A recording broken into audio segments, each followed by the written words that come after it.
Tennessee. From the east to the west, we are talking Cowboys everything. And you just entered the Cowboys Zone. Welcome to another episode of the Cowboys Zone on a Victory Wednesday. This is Marcus Jones coming to you from Memphis, Tennessee. And this is Lambo from Johnson City, Tennessee with Cowboys, y'all. All right, and happy Turkey Day to everybody who's joining us. Yes, Cowboys sir. 2068 came in with the Turkey Day edition. Actually, Turkey Day edition will be tomorrow because we are doing a pregame show tomorrow morning at 11 o'clock Central Standard Time. So if you guys haven't started stuffing your faces yet and you want to talk a little Cowboys football before the games come on, be sure to come back and join us tomorrow morning at 11. All right, what's up, Jeff? William Cole. Ooh, getting a buzzing. Lambo, I completely forgot to share mine. I don't know if you shared yours today. I shared about 4 pages. Yeah, so I'm about to share mine now. If you guys do us a favor, please hit that share button as well and share it to your favorite group. And yeah, sweet pregame. All right, so before we start, see we got people coming in pretty quick. So thank you guys all for joining us. Lambo, I see you got the new stove in the house. So you plan on doing some heavy duty cooking? Well, she will. My wife will. She's cooking. Yeah, she's cooking a lot of stuff tomorrow. We got a bunch of people coming over. My brothers and their wife and their kids and some aunts, and gonna be cooking a lot of food, watching some Cowboys football. Yeah, my wife's making a ton of food, man. I can't even remember it all. She's gonna be cooking a lot though. But yeah, we got the new stove, man. We had to. Our other one was broke. Oh, yeah, I know how that is. Yeah, Jeff, I had to pick and wash greens this morning, so I already took care of that. Now all I gotta do is eat. So thank you guys all for joining us. If you guys are just tuning in, we are going to do a pregame show tomorrow morning at 11. So be sure to come back and check us out. That's 11 a.m. Central Standard Time. Going to try to give you as close to an hour as possible because I know at 12 o'clock, that's when the fun really begins in terms of football and food. And since we're doing a pregame show tomorrow, we're going to try to keep it close to an hour tonight. So we're going to see what the time looks like, but we'll be doing bold predictions and fantasy favorites tomorrow during the pregame show. If we have time, we'll do game predictions tonight. But if you want to participate in game predictions and bold predictions, you may have to come back and join us tomorrow. Sure. I just want to bite this football right here. Yeah, but like, who was it? Let me go back up here. Hey, what's going on, Jack Meeker, Errol Gardner?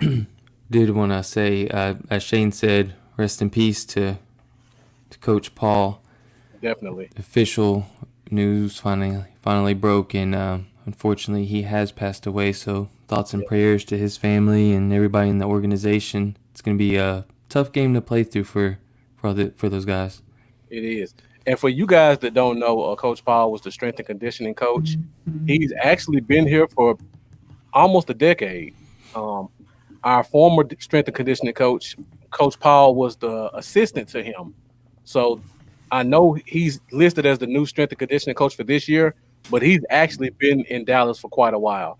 And for any of you guys who actually played football or been around a locker room, you know of all the coaches, the strength and conditioning coach is the one that most players are closest to, because those are the first ones they see every morning. Those are probably the only coaches who give them encouraging words, because when you go to the classroom setting, it's going to be a lot of this is what you did wrong and this is our game plan. But when you are with the strength and conditioning coach, if you guys aren't in a locker room setting, if you watch the combine and you see how the coaches are standing over guys and clapping and screaming at them and hyping them up, that's what a strength and conditioning coach does. So I'm sure a lot of guys are really going to be upset about that. He's the only coach who literally gets to touch every position. So throughout the whole team, everybody's going to miss him. We definitely want to send up our condolences to his family. and especially the day before a holiday. I know that's always tough. I've dealt with that before myself, and it really makes the day go differently. And Yep. I know it's going to affect the Cowboys a little bit, but hopefully they pull through and try to win this game for him. Yeah, I think that will be the case. I think they're gonna be playing for him for sure. It's gonna be a little extra chip on the shoulder playing this game for him. Okay, so Cowboys 26A has a little bit of history on them. Syracuse days. Yep, we did see that. So we don't have a full day of football like we expected, but we still got Dallas playing, and that's really all that matters. That is crazy on to see a Thanksgiving game get pushed. Yep, yep. I hate to see it, but those are the times we live in. Yeah.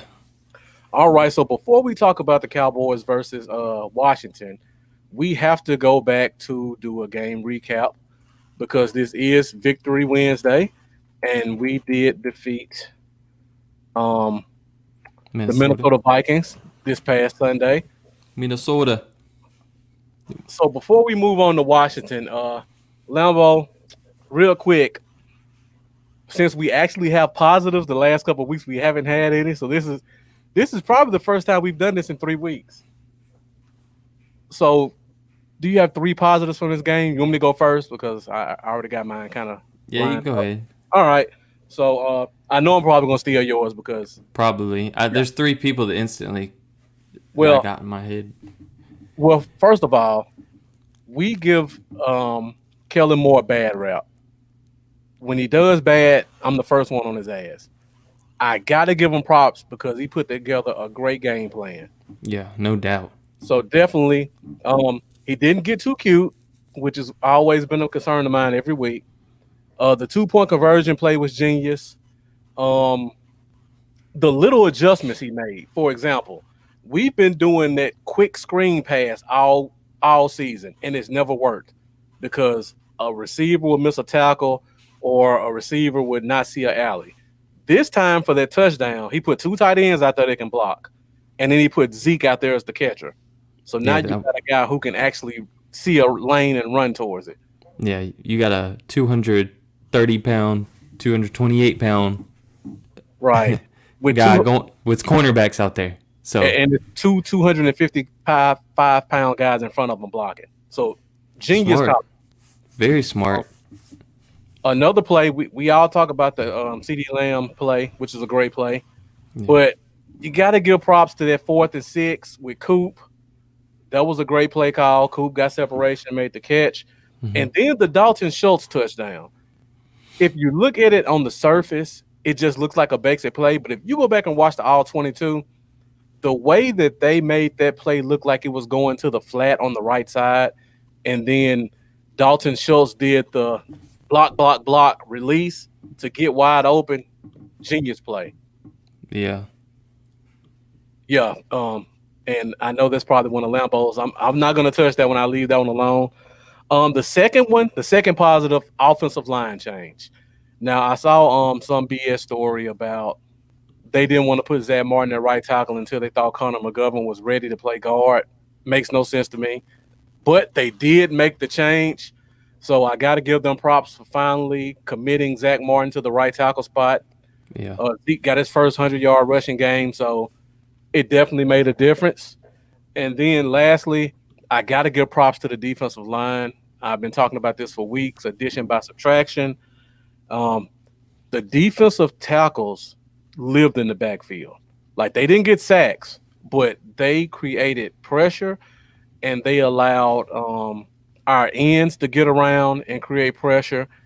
And they left some open lanes for our linebackers to go through and make tackles. Because I'm sure you guys can remember there were several big plays Leighton Vander Esch made in the hole. That was because the defensive tackles made an alley for him to run in and beat the running back before he can get his momentum going. Yeah. All right. Well, those are my three positives: defensive line play, offensive line changes, and just play calling in general. So, Lambo, what you got? Mine, really, like one of them was making plays in key moments. Yeah. Not even just the individual, but like you touched on both of two of the really key moments is the Cooper catch and the CD catch. Those were both crucial and both very needed. And just making plays in key moments, we tend to, I don't know, and on the short side of the stick this season when we really need that play to keep a game going or to lock a game in, finish it up, like whatever it may be. We really needed plays like that to happen. And the Cooper catch was great, and the CD catch was not human, unbelievable. Another one was seeing Donovan Wilson continue to be that guy that we've needed back there for so long. Mm-hmm. You got to think that Dalvin Cook was second guessing coming across that middle ever again for the rest of the game. After that, it was beautiful. Donovan Wilson's really bringing that aggression to the defense that I've been wanting to see in the secondary. Yeah. Jalen didn't kill us. Key moment. Yeah. Connor McGovern and Zach Martin together over there. That was amazing. Man, there was a lot of good to take away from this game. I feel like Andy Dalton's stat sheet looked better than. I'm not gonna give him a hard time, but Yeah.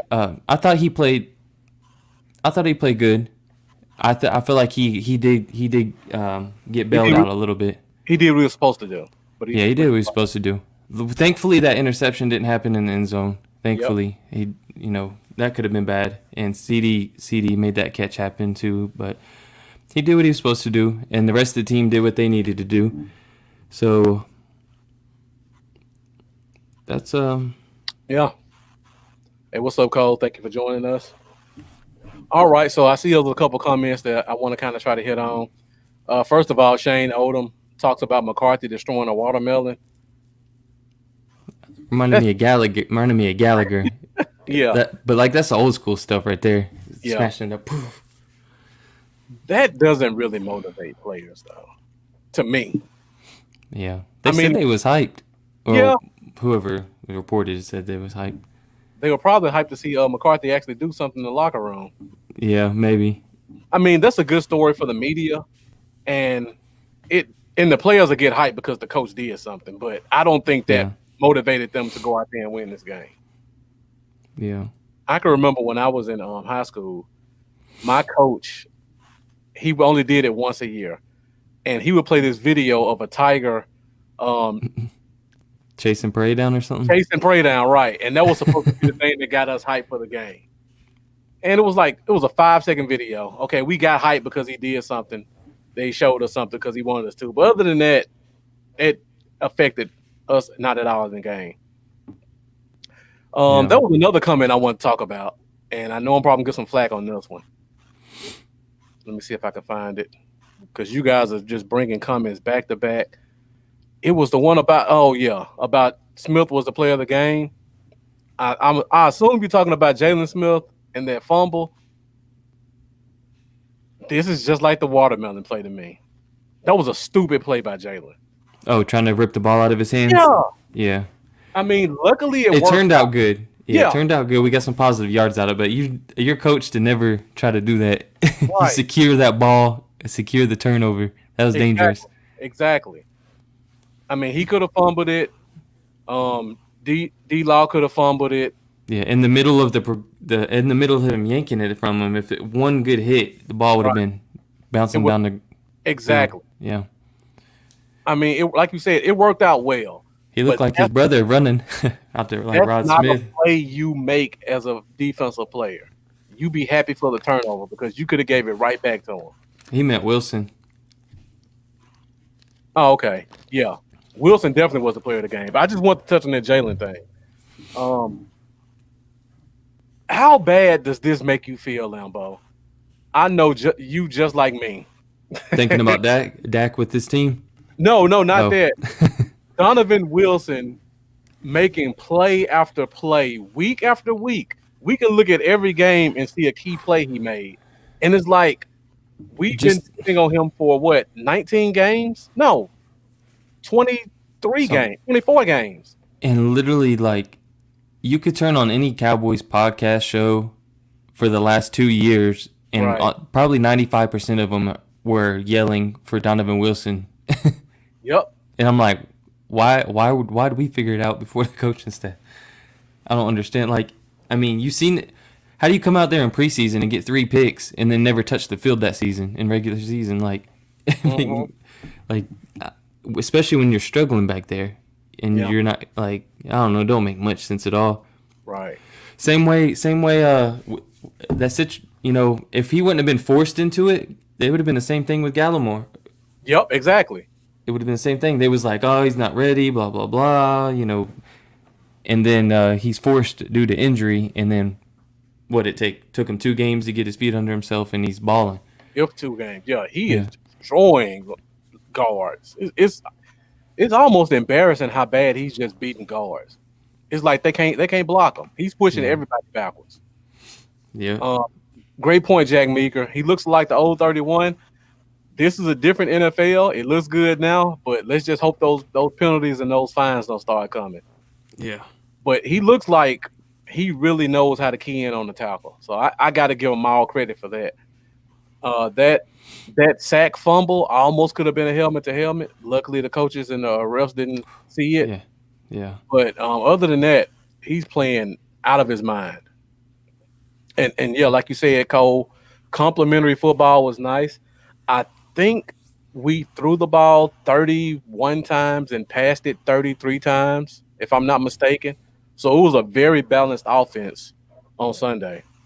I was about to bring that up. I think, me personally, I'm gonna give Luke. I'd give him a slide. I think it's a 2-game suspension, right? Luke Yeah. Gifford. Yeah. And you never know like what he really did because Yeah, that's what I'm saying. If you think about to the past, who was it that had David Irving? It might have been David Irving. Someone popped for something that was on our team. it was a couple years ago, and Marcus it was complete. Morris had one. It's complete BS. What it was though, like they were taking supplements or something like that. That was David Irving. Yeah, and then it turned out it was on the list. Something that he was taking was on the list, and it was being given to him, I think, by somebody on the staff too that didn't realize it was. It was something from GNC, like just a regular, like over the counter stuff. Yeah. Yeah, but if you look at the ingredient 28 was something that's on the banned list, and he got suspended for it. Yeah, so I'd like to see exactly what it is, also, and also I'm not gonna. We've put up with Gregory for years. This is the first time I think anything's happened to Luke, and I still like the potential. Yeah, if we use him. If we used him, yeah. All right, Lambo, do we have any negatives from this game? Any negatives you could point out? For me, the only Pass coverage. I was just about to say that the corners. Yeah, corners. Damn, Anthony Brown. Anthony Brown and Awuzie. Now, I'll kind of give Awuzie a pass because he hasn't played much this year and it's his first game. I was missing Trayvon Diggs. Anthony Brown runs a 4.3 and he was getting beat by like 15 yards on plays. Terrible. And then it was funny. I saw a lot of people saying it was good to see Reggie Robinson playing. Yeah, it wasn't Reggie Robinson. It wasn't Reggie Robinson, guys. It was Rashard Robinson from the practice squad. I wish it was Reggie Robinson, but Rashard. Yep. So just one of those things you got to be aware of. And with that being said, do you think we may actually get to see Reggie Robinson at least back at corner? Because that was not good the past week. I hope so. With the emergence of Donovan Wilson at safety, yeah, I feel like they need to try Reggie Robinson at corner, and hopefully just give him a few reps here and there, man. Mm-hmm. Like you just got to throw him in his fire, nothing, but let's get him involved a little bit. See what he's got, a little bit at a time. Hey, what's up, Brian Beard Gang in the building, joining us from YouTube. And good point, Cole. Those were 2 dominant receivers. I know sometimes we give our corners a bad rap, but we got to remember some of these guys, like Thielen is the best slot corner in the NFL, hands down. And Jefferson, as a rookie, is probably a top 40 wide receiver right now. So they weren't slouches. But at the same time, our guys were getting beat bad. Yeah. Yeah. And William Coulter says Robinson was getting beat bad specifically. You'd expect it.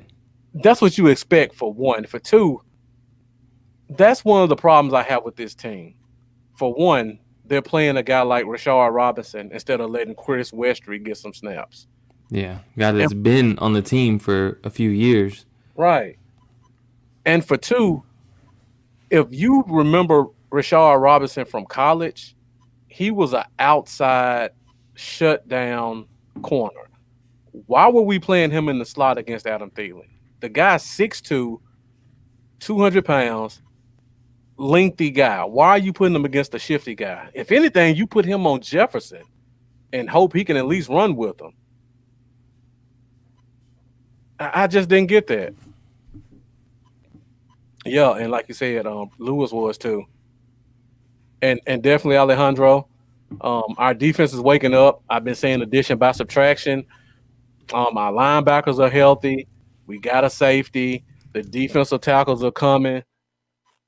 It's just been all around great new look. And I'm excited to see them the next two games in particular. All right, Lambo, did you have any other negatives from this game?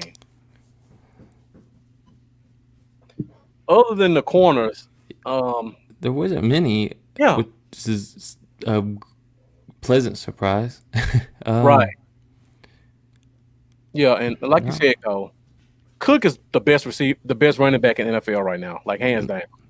Yeah, I agree. If he doesn't destroy you and you win the game, that's a win for this team. Dennis Rivera definitely got a big game tomorrow that we're definitely looking forward to. And Brian said Connor Williams getting beat. Yeah. Connor's still the weak link right now. Yeah, sometimes that's to be expected though. And yeah, Cole, great point. When they put Antoine Woods as a backup again, he's definitely been a difference maker. He's not a 60 snap guy. He needs to be 30, 40 snaps a game. Yeah. And that leads to the guy Eli Anku that we traded from Houston. Yeah. He's been giving us a lot of good snaps that have been going under the radar. And I think Mendoza put something about Noah Brown with some blocking, made a nice catch. He does do a lot of little things that keeps him around just enough to be impactful. And you guys say Greg getting hurt. I don't know who Greg is. Do you mean Randy Gregory? Yeah, I missed that. If so,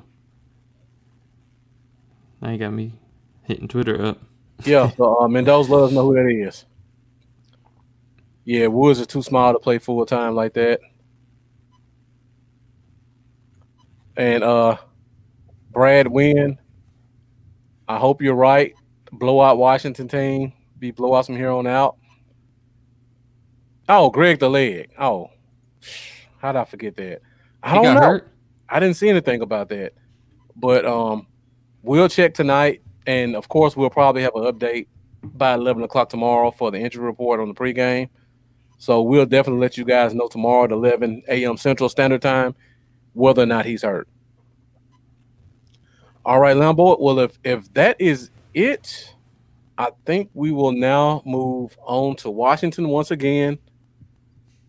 And we'll start off with our major storylines.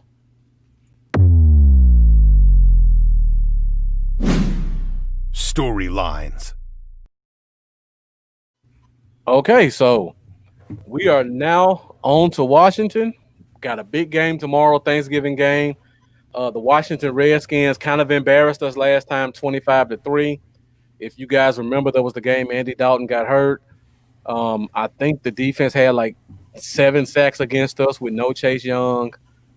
Another multiple turnover game. Gibson destroyed us against the run. McLaurin destroyed us against the pass. It was a very bad game. But it's a new day in Dallas.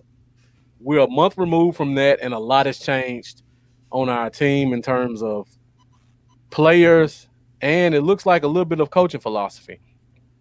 So, first of all, we'll start off with our major storylines, and the first one I want to talk about is it looks like they're going to keep Zach Martin at tackle for a couple more weeks. Good. Yeah, I saw the report. It says Martin's going to stay at tackle for the foreseeable future.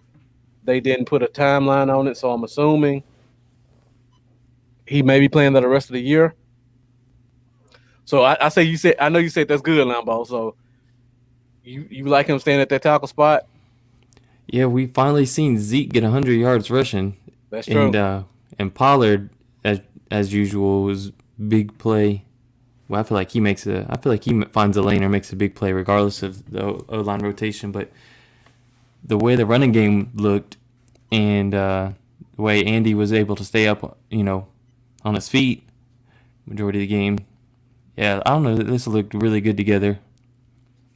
It was the best we've seen all year. And somebody put the stat up earlier. That's probably too far back to find it. But Zach Martin gave up 0 pressures, and Connor McGovern gave up 0 pressures,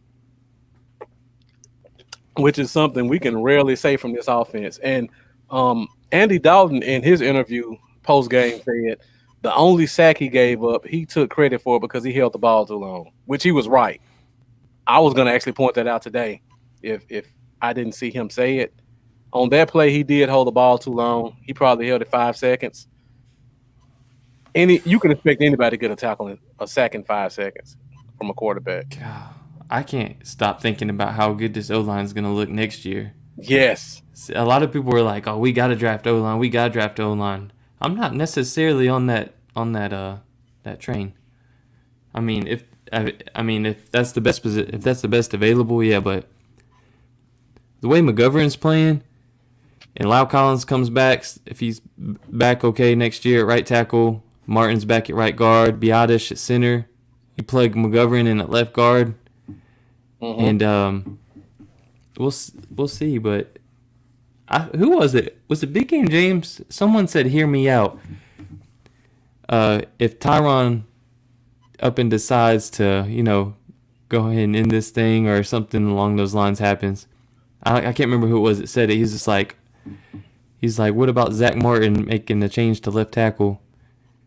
I think he did say that because he actually said we should consider trading Tyron. That's what he said. Yeah. It sounds a little crazy, but the more you think about it, it don't really sound that crazy. I mean, you'd have Zach Martin at left tackle, Lau Collins at right tackle.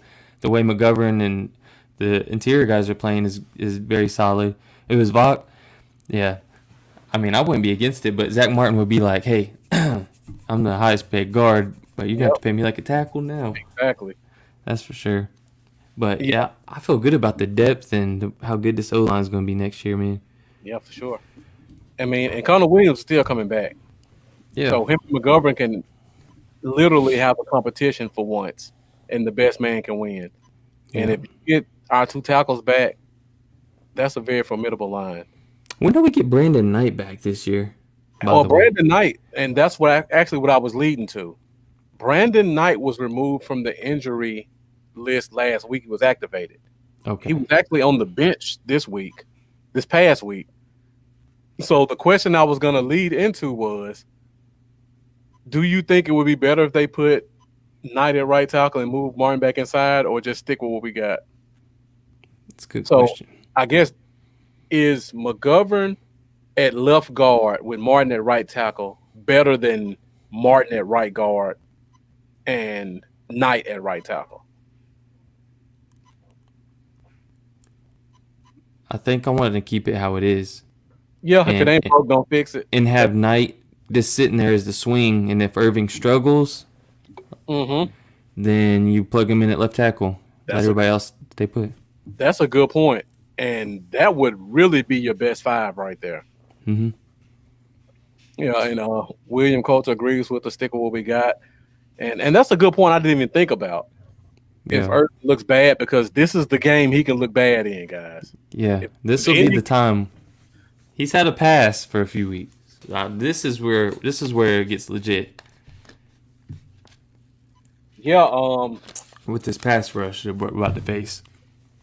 yeah, because the last time we played them, Chase Young didn't play, and Sweat had 2 sacks and a strip fumble, and now they get Chase Young back, and they had 7 total sacks against us. So this is the game. We love what we saw on Sunday. This is the game we find out if it's real or not. But they're coming.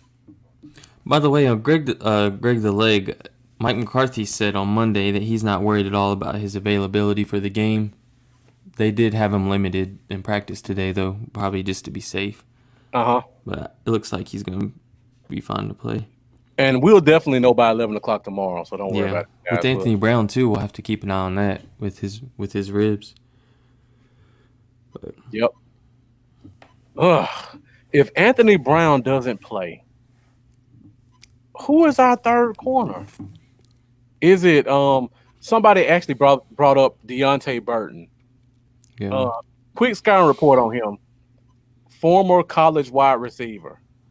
He played receiver in college. He didn't get converted to cornerback until he came in the NFL 3 years ago.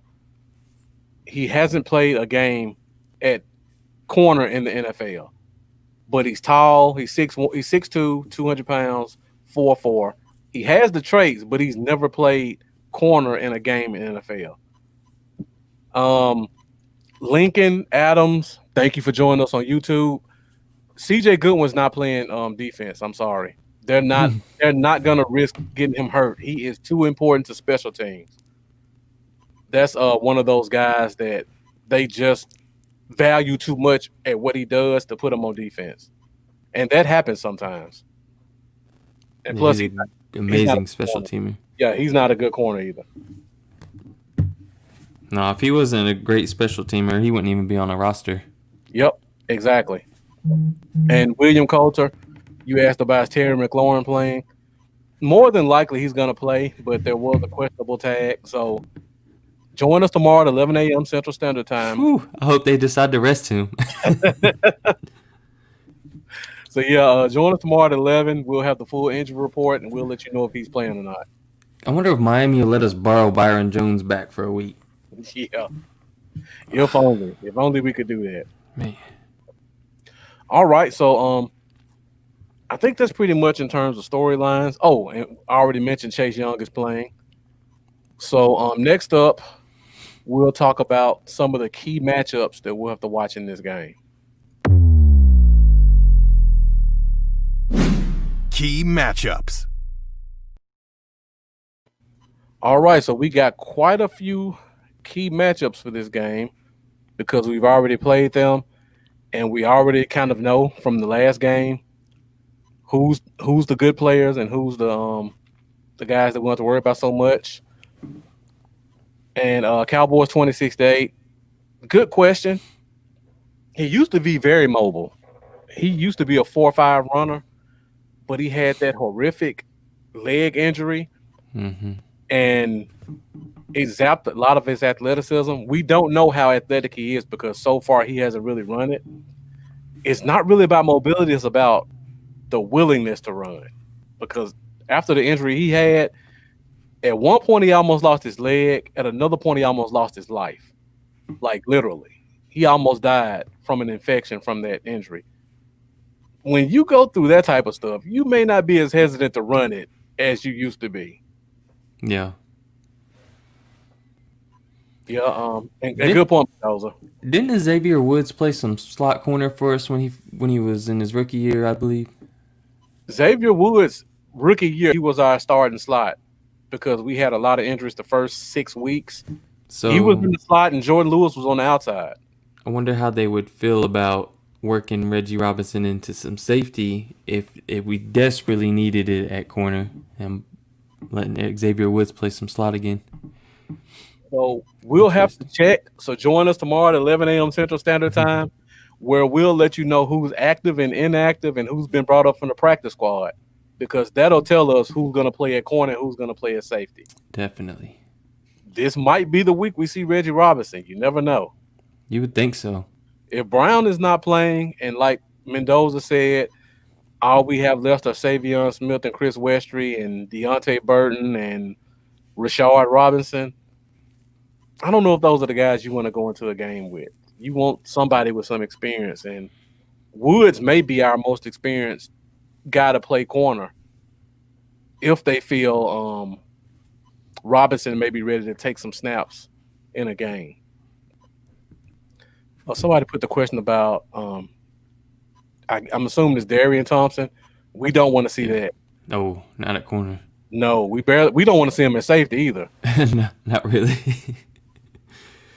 But yeah, Xavier Woods also played slot corner in college. He played slot corner in safety. So he has a lot of experience there, and he didn't look bad at safety. I mean, corner. I think he only has 2 interceptions for his career, and I'm 100% certain one of those came his rookie year at Nickelback. All right, so I see a lot of you guys are kind of going ahead, so we'll get into these key matchups a little bit. So the first one, we kind of talked about this a minute ago with the offensive line changing, is our tackles versus their ends. Like I mentioned before, Chase Young didn't play last time. Sweat still had 2 sacks, and the guy who replaced Young had a sack. I know we're doing over-under tomorrow, Lambo, but do you think with Zach Martin playing, this helps us improve a little bit on playing against these end guys? Yeah, definitely. 100%. I mean, the guys, if he did up and decided to play tackle permanently for the rest of his career, I don't really have any doubt that he would be a top 5 tackle in the league. So I think he makes a big difference. And I was going to say something too. That was Xavier Woods, William. Yeah, I was going to say that. Although the coaching staff probably would have been mad if he tried to catch it anyways. Or if he did catch it, because it was 4th down, you just let that go. You don't want to risk catching it and have the ball stripped out of your hands. Mm-hmm. Something crazy happened. But yeah, that was Xavier Woods. Yeah. I was kind of like, come on, man. You could have called it, but yep. I guess that's why he don't play wide receiver. Exactly. And Mendoza, you are right. Thompson did play some slot as well as Steven Parker in that game. And it was actually in a key moment of the game when they scored that last touchdown, which made no sense to me. And Jeff, good point.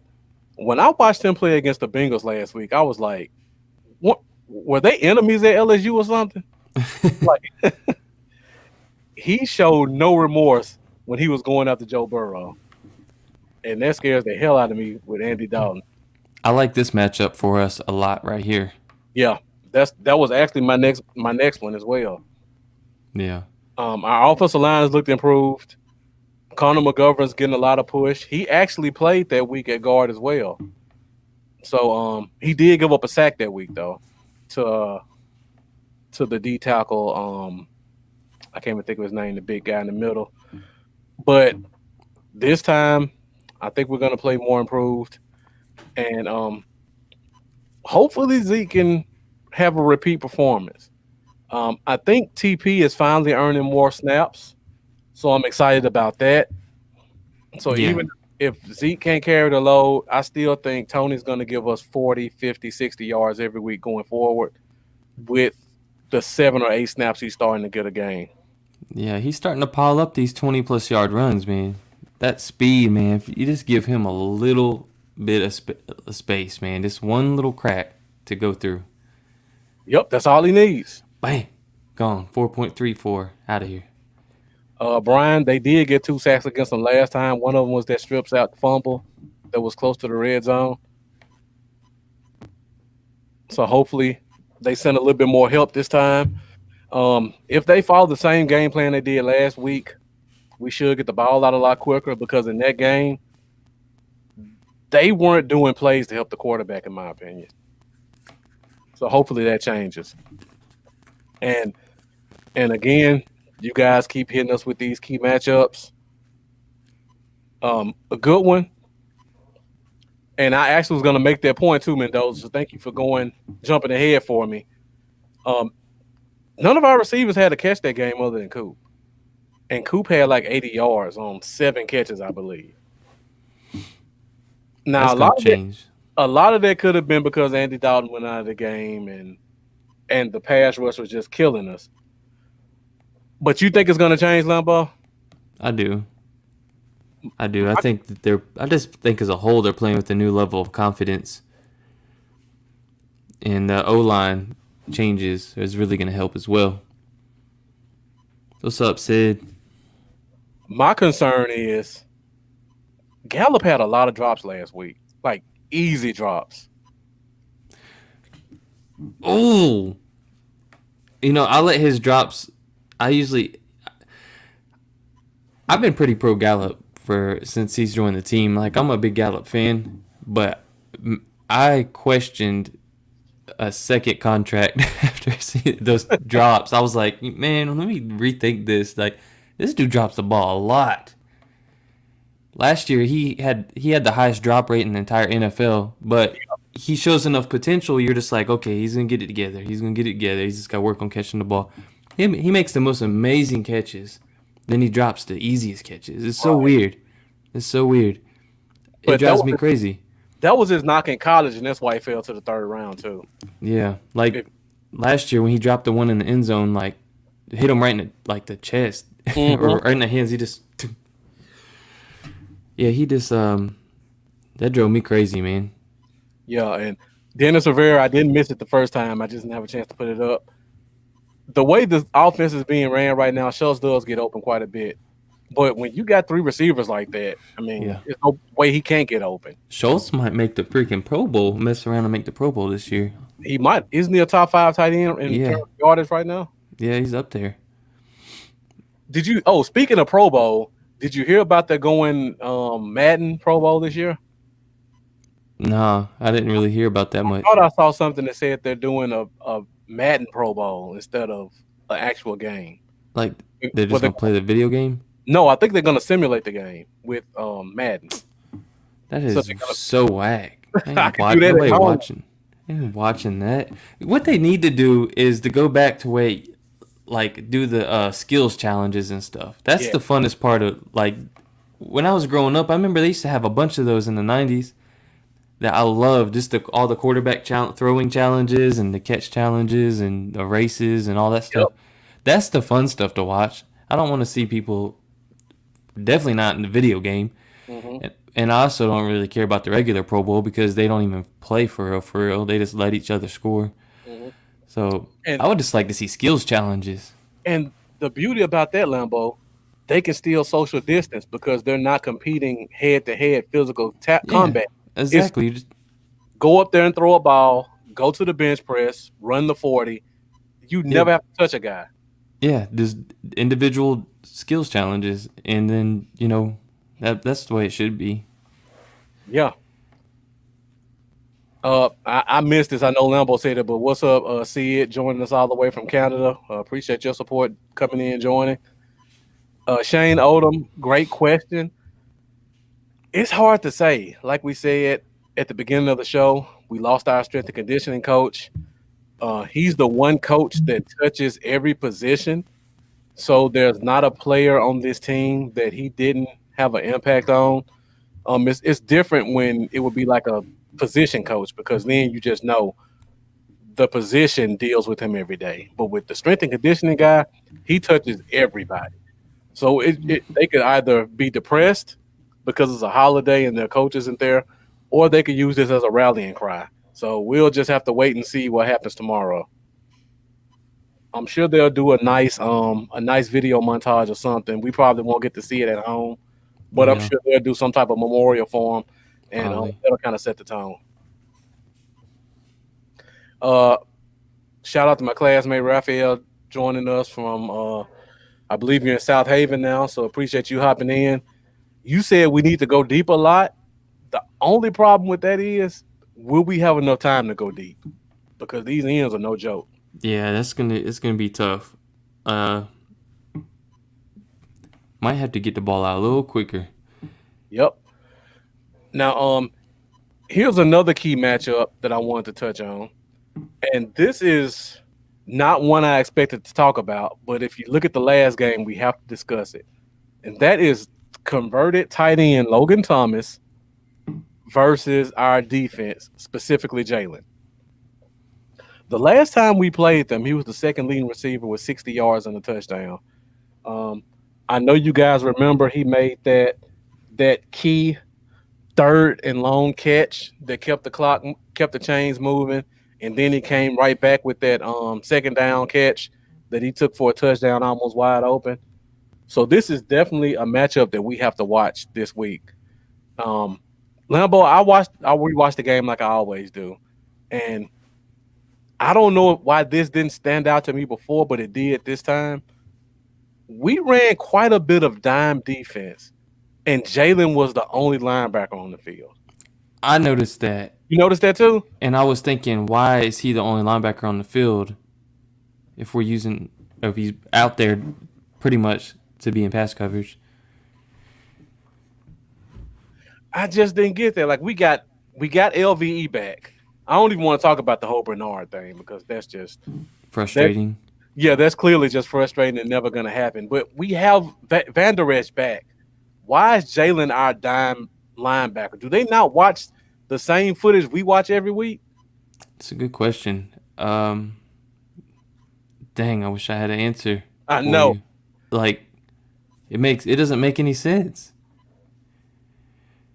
He's Uh, a Speed man. doesn't always mean better in coverage, though. Cowboys 2068. Anthony He's- Brown proves that. Yeah, he's Jalen is horrible. He's just straight up horrible in pass coverage. It's not his best trait. Mm-hmm. Yeah. And Dennis Rivera asked the question: when Blake Jarvin comes back, what do we do with Schultz? If you look at how the team has played the last 5 weeks, we've been running a lot of 2 tight and 3 tight sets. So I expect to see a lot of that next year. I expect to see a lot more 2 tight.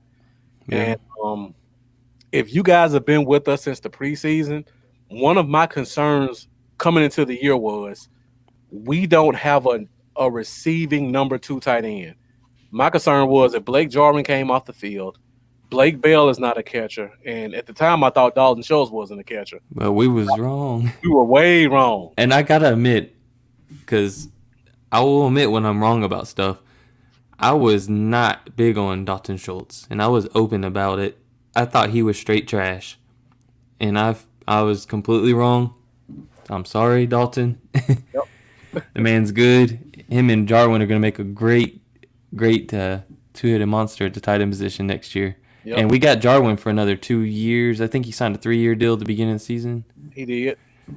So So yeah, and you asked the question about Bernard running with the slot receiver. We don't need him to run with slot receivers. Jalen is covering running backs and tight ends and getting torched. I don't think Bernard is athletic enough to run with the slot. But yeah, like you said, Logan Thomas did kill us this game, and that should not happen for that guy. Like Mendoza said, Schultz has been a pleasant surprise. I'm just super excited about next year when we get all these guys back from the injury reserve. To see that combination of those 2 guys playing together. And Schultz is still a pretty good blocker, so you may even see him coming out of the backfield like a H-back or a fullback. Something we haven't really had a chance to do this year because he's been so needed in terms of pass catching. Yeah, and another good point, Sean McKeon, which we both kind of talked about in the offseason. And David Hellman put on our radar all the way back in May. yeah. He's been strictly a blocker, and he's a pretty good pass catcher. Yeah, Jeff, you did. He's a Stanford tight end, so I always gave him a pass, but he just didn't look good the first 2 years. Sparks. I don't know who Sparks is. Cowboys 2068. You have to let me know who that is. We're bringing back Felipe Sparks. We need a cornerback. That was his name, right? Felipe. Yep. Felipe That's Sparks. Oh man, I don't know why that just popped in my head. Yeah. some of those random players that you forget about throughout the years. All right, so we're at 50 minutes. We're gonna stay about another 10 to 15. Let me go through a couple more of these key matchups, and it looks like we'll have time to get you guys game predictions. So that tomorrow we'll hit bowl predictions, injury report, over under, and because this is a rivalry week, and I got it right this time, we may get an appearance from a special guest giving us his game prediction. So if you want to see who the special guest is, if you've been with us for a while, you kind of You know already who it know. is. So join us at 11 a.m. Central Standard Time tomorrow to see our special guest give his game prediction. All right, so I got three more key matchups. The first one, Terry McLaurin torched Diggs last game. I think he had 120 yards and a touchdown. We don't have Diggs this time. Do you think we see more of the same? Do you think it's worse? I mean, that play with Diggs, I don't know what happened to play before, but they were kind of mouthing off at each other. Yeah. And I don't know if Diggs lost his frustration, got frustrated, or lost his concentration or what. But McLaurin had a hell of a game. Yeah. I think Oh. that's Breland speaks. Gotcha. I think I hate to say it, I do think he's gonna. Man, I swear I turned the notifications off. I think he's gonna have a big game. I don't see how it can be better without Diggs on the field. I don't know. I think we're. Well, no, I'm not gonna say my game prediction, but Well, we'll do game prediction tonight. We'll do that next. So yeah. if you want to hint at it a little bit, I think we win this game. I will say that, but I do think he has a better game than he had even last time we played him. okay. Oh, you think so? Well, they don't have anybody else to throw to, so Yeah, so yeah, I agree. I think he has a better game. After what I saw Justin Jefferson do to our guys running deep, I wouldn't be shocked to see him do more of the same. Alex Smith kind of getting on the same page, and William, like you said, it was one catch for 52 yards. That's true, but that's a credit to how good Diggs was doing too. yeah. But they didn't really need the receiving position last game either, because Gibson was running the ball up and down the field on us. Yeah, I believe he had 120 something yards or something like that against us. I know it was over 100. Yeah. Now, got another key matchup, and you think Cheeto keeps him at 100? That would be wishful thinking. Good point, William. He didn't do much after that. But that's the one thing about the NFL. We can nitpick anybody's stats. Yeah. At the end of the day, you got to look at the game as a total. The plays where he wasn't thrown to, where he had the person beat, just because the quarterback didn't see him, didn't mean that the availability of it wasn't there, I guess. I mean, even game script. I mean, they were up 21-3 early. They didn't have to pass the ball anymore. When that happened, the game was still 20 or 7-3 or something like that. The run game was so good that they really didn't have a reason to go away from it too much. Yeah. And we're subtracting Diggs from the equation now. Mm-hmm. Unfortunately, who's been our best cornerback by far. Yeah. This year. Now, speaking of what you just said, that takes me to my next key matchup, and that is our D-line versus their O-line. Now, their O-line is average at best. Average. They're not as good as we are right now, and our D-line is much improved since the last time we played. We've gotten rid of Poe. We've gotten rid of Griffin, who actually had a sack during that game, but we know what he is in terms of setting the edge and stuff like that. Mm-hmm. We got a bunch of young guys like Gallimore who stepped up, Anku, Woods, Hamilton, who was in his first game that week. Now he's gotten a couple of games and looks kind of good. Well, I guess the first question, Lambo, do you think we're able to shut down the run better this time? Because I don't think we had Van Der Esch that game either, the first time we played him. I can't remember, to be honest, but I don't think we did. Yeah. And Donovan Wilson, I don't think was playing safety either at I the don't time. think Donovan Wilson was playing safety that game either. You're right. I think we do have more success against the run. I think Gibson will still have some good splash plays here and there on us, but Yeah. don't think he's going to have as good of a game as he had last time, and I don't think the run game is going to be near as strong as it was last time. Yeah. And one thing also that, as far as our D line goes, this bugged the mess out of me. Someone else brought it up recently this week. I can't remember who it was.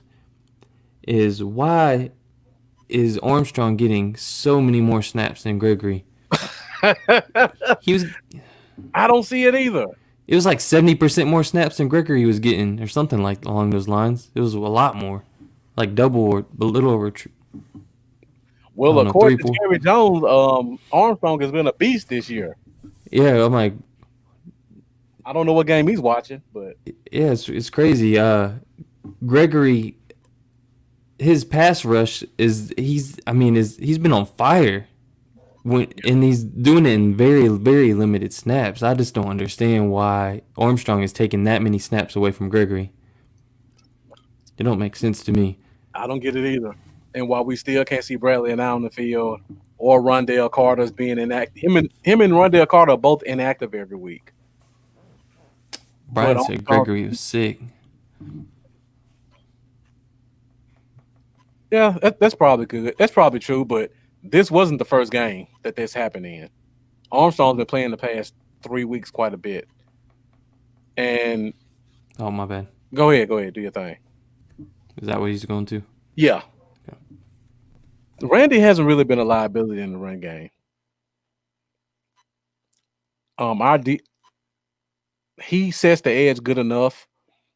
Our D line has been penetrating so much, it's been kind of preventing guys from hitting the edge on us like they have been before. So that's a testament to our D tackles doing what they're supposed to do inside and making stuff come back inside to funnel to our linebackers, which you guys saw Van Der Esch with several big hits. That's what a defense is supposed to look like. You keep your linebackers clean. You make a lane for them to run in the backfield and let them meet the running backs before they can get momentum. Yeah. And Tony Doyle, thank you for joining us this week. Our D-line does have a big chance to step up to build on last week's game. And I guess, and Mendoza, you're right. He's a good edge setter. Run game is not always about making the tackle. Sometimes it's about just doing your job to make sure someone else can make the tackle. And as long as you keep stuff funneled to the linebackers inside, that's about as best as you can ask a guy to do. Don't let them get outside of you. And the other question about our D-line. We only had 2 sacks last time. One was by Lawrence, one was by Gregory. I don't want to get into over-under because that's tomorrow. But do you think we have a better game in terms of pass rush this week? Yep. For sure. The push in the interior alone is gonna create extra problems that we weren't really seeing as much on a consistent basis earlier in the year. So yeah, definitely, I think it's gonna be better. It's amazing how much better D-Law rankings look when you have Gallimore beside him and Gregory and Smith opposite him. Yeah. Yeah, I agree with you, Brian. They should definitely give Gregory most of the snaps on the right side and work a 9 there a little bit more.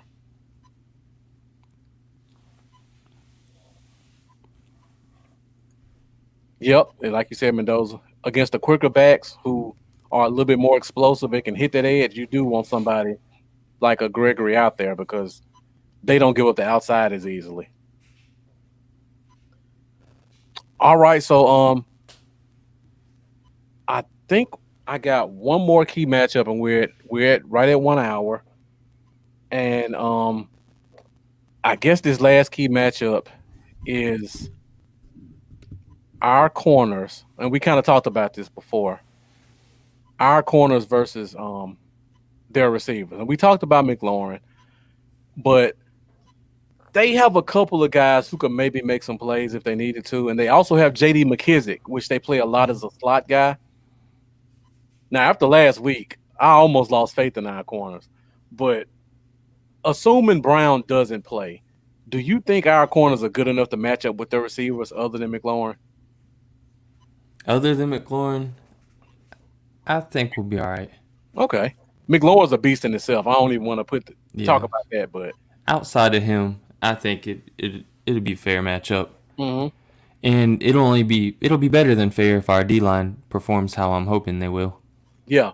That'll really be key. I'm really expecting a big game from the trenches on both sides. I don't think it's going to be 3 to 25 like last time. Mm-hmm. And before I keep talking, let's go ahead and hit our last segment of the night so we can get out of here, and that is game predictions.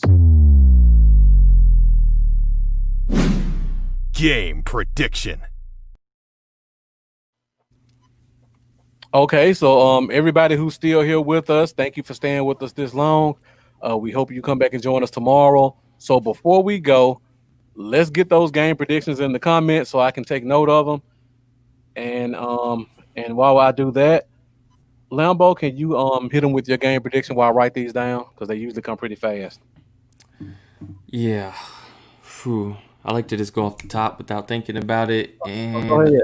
I'm feeling a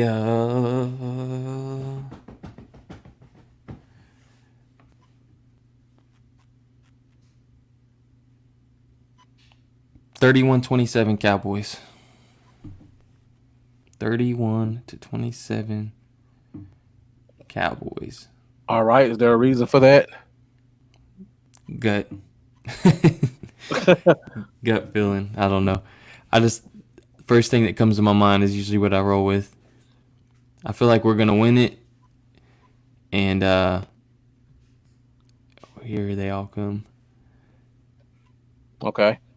But Lambo, I'm at you can keep going down if you can. I just got Jeff's. All right. 30-17. I see a lot of guys think we're gonna put a beating on them, getting 30s. You know, last week I missed out on the score by 1 point. I had us at 31-27. It was 31-28, I believe. And I had us 27-24 last week.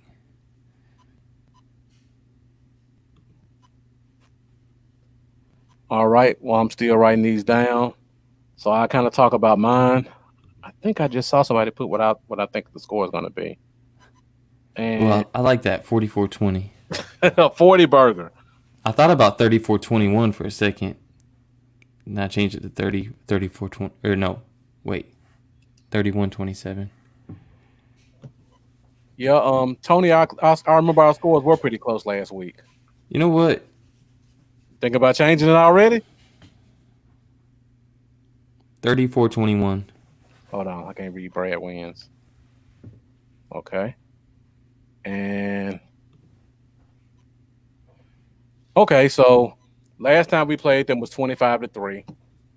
They had a touchdown by Thomas, McLaurin, and Gibson. How'd they get 25? That's 21. Did they get a safety last time we played? I'm trying to remember how they got 25, but it was 25-3. I think we scored quite a bit more than we did last time. I said we hit 30 last week. I feel like we hit 30 this week. I don't really see their defense stopping us, despite how good their defensive line is. So I think we once again scored 31. And I don't see them scoring 25 because I don't have faith in their offense. I think they just took advantage of us with 6 sacks and 4 turnovers. And didn't they have a pick that game? A what? Didn't Cole Holcomb run a pick back for a touchdown that game?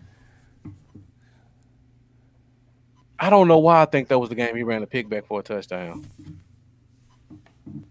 Man, I feel like I would have remembered if it was Cole Holcomb because I like that dude. Yeah, I'm almost certain he got an interception. I think he ran it back. But I think we scored 31. I'm taking 8 points off of them because I feel like they did get a lot of points off turnovers. So I'm doing 31-17. Okay. Dallas. I'm trying to see if anybody else. Dennis has 30-17. I don't see anybody else with a score close to that. Brad has 37-10. I got you. Cole, nobody hit the score last week. I was actually the closest one. I was at 31-27, and I think the final score was 31-28. And I think Tony had something. She either had the same score I had or something similar. I can go back and check real quick because I keep track of everybody's scores. Man, you guys do a lot of scores. 31-24. Tony had 33-27. I had 31-27. So, yeah, those were the closest two last week. Okay, thank you, William. He did have an interception. I remember that. All right, Lambo, so we're a little bit over an hour today. I don't know if – I know you're not doing the cooking tomorrow, but I'm sure you got to do a little bit of prep work with the family. Some prepping and setup. I know my girlfriend's been kind of waving her hands behind me, saying I need to come in the kitchen and help a little bit if I'm gonna do all the eating. Yeah, I gotta get this big table set up and stuff, and so yeah, it'll be a busy day. All right, so before we go, Lambo, let me see if I can key this up. And once again, thank you guys for joining us. We really appreciate you guys' support. I know a lot of people went live tonight. I think Star Game went live. I think Late Night Hype was live. See It was live at one point. So there were a lot of different podcasts going on at the same time. And we appreciate you guys coming and rocking with us tonight on the Cowboy Zone. This show would not be possible without you guys. Your comments are what fuel the conversation. And we really appreciate you guys continuing with that. What's up, Philly Talk Podcast? Thank you for joining us. You kind of coming in a little bit late. You're right, Cole. No yams for me. More ways than one. But, yeah, Philly Podcast, thank you for joining us late. Make sure you come back and join us again. I know we play the Eagles again this season. So we would love to get your input on that. I've seen you on a couple of other guys' podcasts, and I know you leave great comments about your team as well as our team. So we really appreciate when guys come with another perspective on the game outside of us. We don't do bashing on the Cowboys Zone. We keep it objective, but it's always going to be a little skewed towards Dallas. All right. So with that being said, Lambo. Oh yeah, that's what it was. Will. Before we go. Yeah, you guys can hit me up on Facebook, YouTube, Twitter, and Patreon at Cowboys Y'all. On Instagram at Cowboys Y'all 88. And you may forget I was gonna say, Cole. And yeah, definitely hit us up, man. And subscribe, hit the little bell on YouTube. Thank you. All right, guys, you can find me on Facebook at Bluff City Cowboys. You can find me on Instagram, Bluff City Cowboys. Twitter at Bluff Cowboys. And I'm still on YouTube. I'm still at 100. But I was able to change my link to Bluff City Cowboys. So let's try to get it to 200 by the end of the year. Happy Thanksgiving to you guys as well. Again, we'll be back tomorrow at 11 a.m. Central Standard Time for our pregame show. We didn't get to do bold predictions tonight, but we will do it tomorrow, as well as over-under and fantasy favorites. And we'll also have a special guest coming with his game prediction as well. So once again, I'm Marcus, and this is Lambo. If I don't see you guys tomorrow, have a happy Thanksgiving, and we'll see you later. See y'all tomorrow.